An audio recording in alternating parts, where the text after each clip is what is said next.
तर आता ज्या नवीन नोटा चलनात येत आहेत त्यांची कॉपी करणं किंवा बनावट नोटा तयार करणं हे खूप कठीण असणार आहे असं तज्ज्ञांचं म्हणणं आहे। दरम्यान हा निर्णय घेताना सरकारनं अगदी गुप्तता बाळगलेली होती। कसा प्लॅन होता सरकारचा आपण जाणून घेऊया। मंगळवारी भारत आणि जपानमधील कराराची माहिती देण्यासाठी कॅबिनेट बैठक बोलावल्याचं मंत्र्यांना सांगण्यात आलं। संध्याकाळी 6:45 सगळे मंत्री आले, बैठकीसाठी हॉलमध्ये जमले आणि यावेळेला नोटबंदीवरती सगळेजण अनभिज्ञ होते। मोदींनी 1500च्या नोटबंदी निर्णयाची माहिती दिली, त्यानंतर कुणालाही हॉल सोडण्याची परवानगी नव्हती।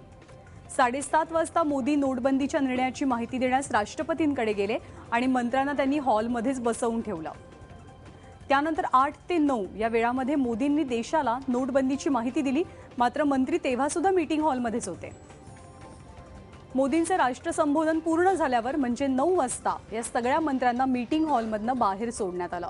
नोटबंदीच्या निर्णयाची माहिती आरबीआय आणि पीएमओतील अत्यंत निवडक अधिकारी वगळता कुणालाही नव्हती।